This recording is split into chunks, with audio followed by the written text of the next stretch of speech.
Films in Focus with David Sterritt is underwritten by The Movie House, your destination for first-run Hollywood and independent movies, and a digital portal to the Met Opera, National Theatre Live, and special events worldwide in Millerton, New York, and on the web, themoviehouse.net. David Sterritt is the editor-in-chief of the Quarterly Review of Film and Video, contributing writer at Cineast, film professor at the Maryland Institute College of Art, Robin Hood Radio's very own critic. He joins us weekly.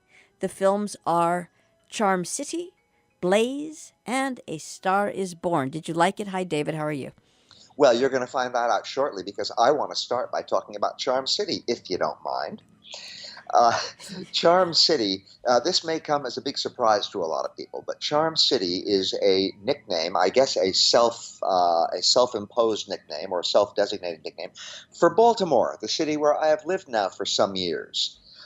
And I've always regarded this as a rather amusing nickname because in a whole lot of ways, as anyone who has ever seen even 5 minutes of The Wire will confirm, is not in many ways a particularly charming city, but it has been known for a long time as Charm City. And I guess that's nice because, of course, it does have its charming aspects. So Charm City is a new documentary just coming out about now by a filmmaker named Marilyn Ness. And it begins by an announcement of the astonishing amount of violence and murder and awful stuff in Baltimore. By the way, another nickname that Baltimore has, which is less frequently heard, is Bulletmore. There are an awful lot of killings here. We are one of the leading murder cities in the country, and sometimes I think the leading murder city. And this is kind of what Charm City is about, but it's not just dwelling on the darkness at all. Charm City is a documentary which is just full of little vignettes of people, real life things, of course, really doing their very best to try to make the city a better place. It's full of little episodes, portraits,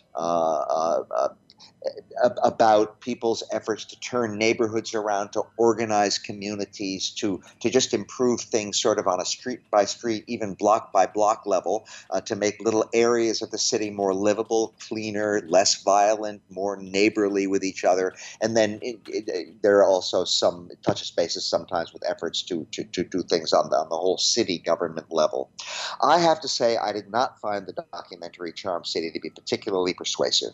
It was very, very nice to see all of these people doing what they could to try to make the city into a better place, and it really reminds you of how many really well-meaning, warm-hearted people there are who want to do good and who devote their lives to doing it, whether it's just organizing neighbors in street corner meetings once a week or whether it's getting into the city government. But I came out feeling I'm not sure that any progress is ever going to be made through means like these. They all seem very good-hearted efforts, but I came out not feeling particularly hopeful about the future of the American city, whether it's Baltimore or many other troubled American cities. So it's a movie that maybe that's to its credit.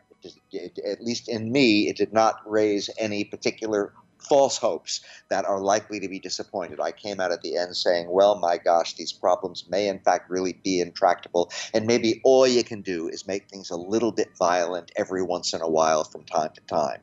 I wish that the movie had left me with more hopeful feelings than that, but whatever else it is a very sincere and open-hearted attempt to portray the efforts within one troubled American city to make life in that city a little bit better, and that's something, although I wish that there were really more on offer. Let us turn to Blaze. In fact, our next two movies, Blaze and A Star is Born, are both movies very much about popular music. And Blaze is a biopic about a very little-known folk singer named Blaze Foley. That wasn't his real name, but that was his singing name, his musician name. And he is played in this movie by a real musician who named Ben Dickey. This is his first performance as an actor ever. He is, again, really a musician, and he now is an actor, courtesy of this movie, and I'm sure we will be seeing more of him in the acting scene. And Blaze Foley, the real-life Blaze Foley, and also the one who we see being portrayed in this movie, which, by the way, was directed by Ethan Hawke, the actor. Blaze Foley was yet another of the very, very troubled and turmoiled and turbulent musicians who had a very difficult life. He was plagued by a real serious major alcohol problem that he just was constantly undercutting his own career. He obviously had, as alas, so many popular musicians do, a real, or and have traditionally over the years, a real self-destructive streak, and that is very much what the movie is about. But interestingly, the movie Blaze is a very, very low key movie. It is almost devoid of melodrama. It has plenty of melodramatic scenes. It has plenty of scenes of things going horribly wrong, and also beautiful little romantic scenes. A lot of the movie deals with him and his relationship with his girlfriend Sybil Rosen, and eventually she became his wife. And there are some very sweet romantic scenes there, and there are some very nice music scenes. But by and large, the movie is full of these scenes of self-destruction and of things going horribly wrong, but always understated, underplayed. It's a very, very interesting approach. We're used to movies like this having big scenes and tumult and turmoil and so forth, and here we do have all of those scenes, but again they are done in such a laid back way that it has a very interesting effect. Even the structure of the movie is sort of indirect and just ever so slightly oblique.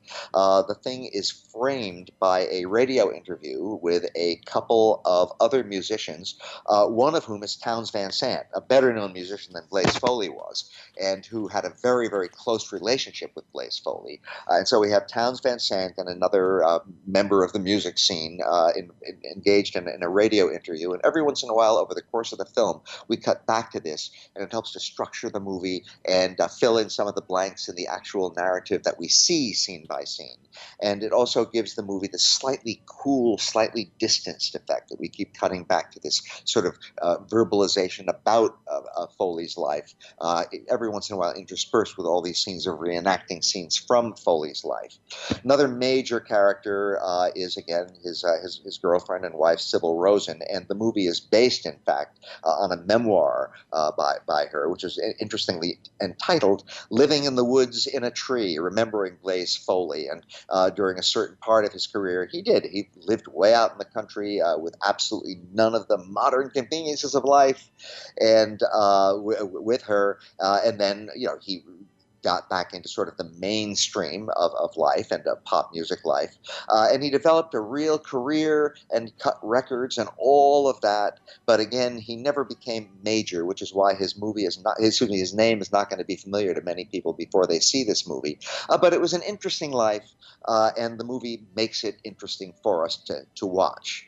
Now, I have to say, again, I was very refreshed by, and I'm very impressed by, Ethan Hawke's approach in directing this movie. He does not appear in it, by the way, except that he plays the host of that radio interview, but we only see him from behind, and we only really hear his voice from time to time. The movie is, in fact, very low-key, very understated, very laid back, and it is, I think, too much so. I'm very impressed by the movie in a lot of ways, partly because of that understated approach. I think it's one of the year's most interesting movies, but it really didn't engage me very much. I kept feeling I had to sort of be straining to pick up the threads here because they were being suggested in such delicate and sort of nuanced and subtle ways. So if there's such a thing as a movie being too impressively laid back and understated, and kind of polite for its own good, then the Blaze might be a case of that. It was an interesting kind of a thing. The end of Blaze Foley's life, and this is not really a spoiler here because we have hints of it before we actually see it in the movie near the end. The end of his life was a violent one, unfortunately, and that is there is a place where the movie kind of can't help getting into a bit of melodrama. But even there, it's understated, it's indirect, it does not push our faces into the unpleasantness. It sort of lets us know what happened in a very frank and candid way. So, interesting case, Blaze, a movie which is almost too subtle, too nuanced for its own good. I'll be interested to see. I don't think it's attracting a very wide audience, but I'll be interested to see if it attracts much attention in the awards season, which is coming up very soon now. I think it really deserves to, but I'm wondering again if it's maybe not too polite for its own good. I'm very impressed with it, but I'm also slightly frustrated with it in that department. I will say, though, that Ethan Hawke is becoming a better filmmaker as he goes along, and this is a very, very interestingly directed movie. And finally, let us turn to the movie that at the moment it appears that everybody, including me, is talking about, and that is A Star is Born. This is, as I'm sure many people are well aware, the fourth movie, the fourth big deal mainstream movie to have that title, A Star is Born. The first one was way back in 1937, directed by a very fine Hollywood filmmaker, William A. Wellman, and it was not a musical. It initiated the story, which is very familiar to us by now, or at least it initiated the sort of ongoing form of the story, where we have a young up and comer who wants to make it in showbiz, who meets a veteran, and who, however, has a terrible, terrible drinking problem, at least as bad as Blaze Foley's, and he helps her to establish herself. It's always the older person is always a man, and the younger person is always a woman. Helps her establish herself and get started on the ladder. And ultimately, she does become a star while he burns himself out with his drinking and his bad behavior.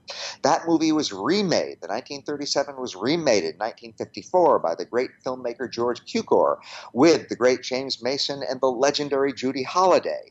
And this is when it became a musical because, of course, Judy Holliday was playing a singer who gets discovered by an experienced actor, the James Mason character, who, again, as always in this story, helps her get onto the ladder, and she ultimately becomes a star at the end of the movie, whereas he burns himself out and commits suicide. Then we have the third version, which came out in 1976, directed by Frank Pearson. And now we have Barbara Streisand and Kris Kristofferson as our main characters. And here she already is a very energetic and active singer with her own personality, but she is unknown, whereas Kris Kristofferson is a great, big, huge star. And again, he helps her become the star, and he burns himself out and then ultimately commits suicide at the end. And now we have our brand new version of the movie starring Bradley Cooper and Lady Gaga. And when I first heard about that casting, I was very skeptical, I must say. Also, by the way, Bradley Cooper has directed the new version of A Star is Born, so that was interesting too. So we have a new director, and he is directing himself in the leading role with Lady Gaga in the other leading role. So how are things going to turn out here? Interestingly, all of these are good movies. Every single version of A Star is Born is a good movie. And I think that this version is better than at least the 1976 version, where Streisand does some astonishingly good work in it. I'm not particularly a Streisand admirer, but she does some really amazing work in that. And Kristofferson is a perfectly adequate co-star with her in that. I think that's the weakest of it, and even that is really not a bad movie at all. The new film, A Star is Born, does not live up to the Judy Garland, James Mason version, but it is always lively, and it certainly rolls along at a very rollicking pace. As for Lady Gaga, again, I was very skeptical. Is she going to be another Madonna, an unbelievably popular pop star who always is trying to establish a movie career and never quite succeeding in that? Even though this is Lady Gaga's first big film, I think she's actually quite impressive. And I suspect that she will have a more successful career as a movie actress than Madonna has had, and probably than some of the other pop stars who have attempted movie careers. She's really pretty good. She manages to carry her character. She manages to build her character in a persuasive way. And she does some very good singing, not as good as Streisand's in the 1976 version, but she does some really, really good musical work. As for Bradley Cooper, he is a very limited actor, I think. And I strongly suspect that he had the Kris Kristofferson portrayal from the 70s very much in mind, because he really reminds me of Kris Kristofferson just all through the film. He seems to have a lot of the same sort of vocal inflections and mannerisms and so forth. So I find it a very derivative performance, which reflects Bradley Cooper's limitations as an actor. That said, he's reasonably effective opposite Lady Gaga, who is actually pretty impressive. In the supporting cast, we have Sam Elliott doing what Sam Elliott always does. Here he plays the best friend with his ingratiating manner manner, and he has one or two effectively emotional scenes. Andrew Dice Clay is very good as Lady Gaga's father. He's turning into a reasonably impressive character actor in his later years. The thing that is weakest about the movie is the screenplay. The New Star is Born has a screenplay which is based, and this is all credited, very strongly on the screenplays of each of the earlier versions of the film. They're all credited, but also then all the new twists in this were written by three writers, including Bradley Cooper. And the screenplay is very, very sort of spotty and disjointed. We seem to always be racing from one thing to another, and worse, leaping from one thing to another. There's a whole lot of filler material, but wait a minute, how did she get from there to there? Well, we don't know. Just all of a sudden there's a cut, and she got from there to there. And this kind of thing happens over and over again, and it prevents the movie, I think, from being as dramatically effective as it might if it had a better worked out screenplay. It has some good music in it, though. I enjoyed the music. I found the guitar playing interesting, very sort of Eric Clapton. That was a sort of a nostalgia trip for me, even though this film is obviously a very up-to-the-minute kind of achievement. And by and large, I found it perfectly entertaining, and I am sure that fans of Lady Gaga and fans of Bradley Cooper will find it even more than that. So, a good movie. Not a great movie. There's a whole lot of talk about awards buzz for A Star is Born, and I wouldn't be surprised to see it figuring very heavily in some of the races that are just starting to heat up. And so that is my somewhat musical story this week, Jill. Thank you very much, David Sterritt. Films in Focus. The films Charm City, Blaze, and A Star is Born.